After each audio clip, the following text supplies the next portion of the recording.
there, it's Kirsten here, and today let's talk about something really important in hypothalamic memory recovery, and that is snacking. Why is it so important? Because you need a lot of calories in your diet, and snacking is a really easy way to get in a lot of food energy.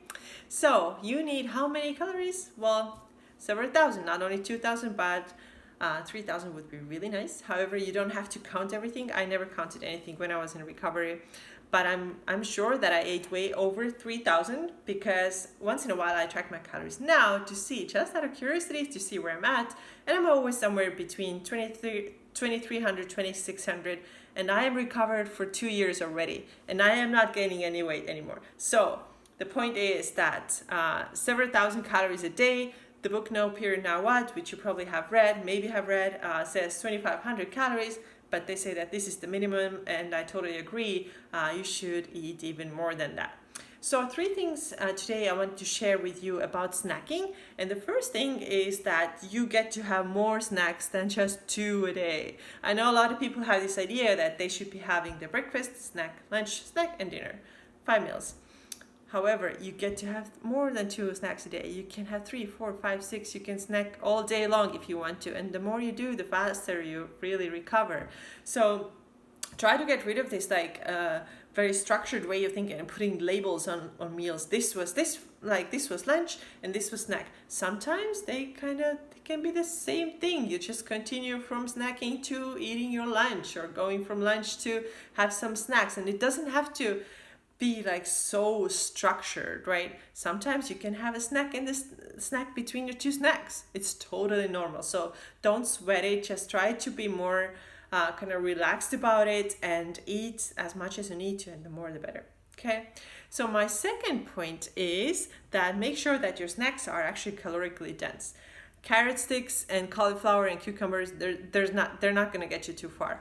Right? So you have to have things that give you quick energy, a lot of energy, and preferably have some carbs and fats in them. Super important. So it's okay. I know you may not have eaten these things in forever, but it's okay to have some cookies or some crackers or some chips or chocolate covered almonds. They're so good. So have those things. Get your calories in.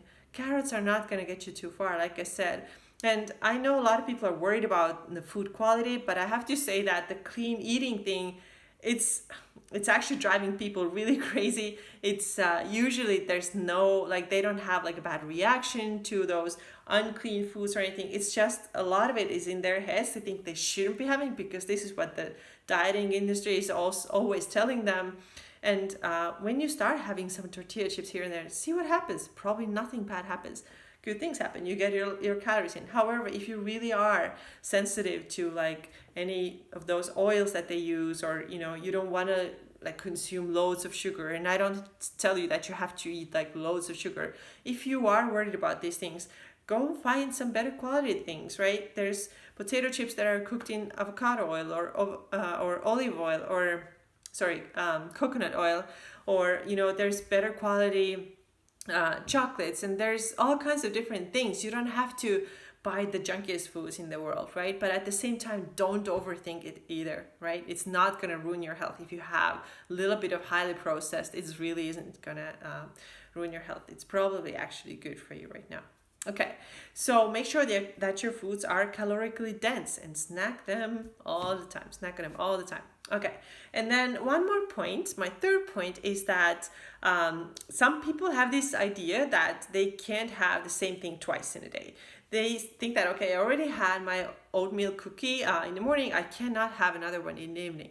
Yes, you can. You can have one for lunch and one for dinner, and 2 for snacks. You can have as many as you want. So I know this comes from our very perfectionistic mind and from our really type A personality, that we think that there needs to be a structure and things have to be a certain way, but you gotta relax and you gotta get rid of this very structured way of thinking, and setting yourself these rules how things should be, because they don't have to be that way. Your body's happier the more food you give your body when you are still in recovery. And guess what? Who are the fastest people in recovery? Those who snack a lot and snack on a lot of things like that. So they maybe have like a box of cookies in their car, and they grab one when it's not the snack time yet. Remember, there's no such thing as snack time. Any time can be a snack time. So maybe they had their snack and they get to a car and drive somewhere and they still have 2 cookies because they felt like it and because they know that this is necessary right now. Maybe they have like a trail mix on their desk so can get some whenever they need it. And I know you're maybe worried like, oh, is this how it's going to be forever? I'm creating bad habits. How do I get rid of them later? I understand that concern, but later you can just become more intuitive and more mindful and start thinking, okay, what do I really want? Do I want it? And this is actually how what I started doing maybe about a year after I had recovered. I noticed I was still gaining weight because I was still like munching and snacking all the time. I really became much more present and aware of and mindful of what I was doing, and that way I was able to lose a little bit of body fat. Don't ask me how much weight I've lost. I don't know. I have no idea. I just can't tell based on how my clothes fit and based on some older pictures. It all came with like mindfulness later. Okay, I'm gonna cut back here a little bit because I don't need that much. However, right now, if you're still in recovery, you do need these calories, right? So don't try to think, oh, I'm gonna eat intuitively, and like intuitively, I do not want that chocolate. Right now, you need to push it a little bit and you need to snack a lot. Okay, that's all I have for you today. Let me know if this was helpful and let me know if you have any questions. If you need any support on your AJ recovery journey, I am here for you. There's an application down below. Fill that one out if you are interested in working with me. And I will talk to you next time. Thanks for watching and see you soon. Bye-bye.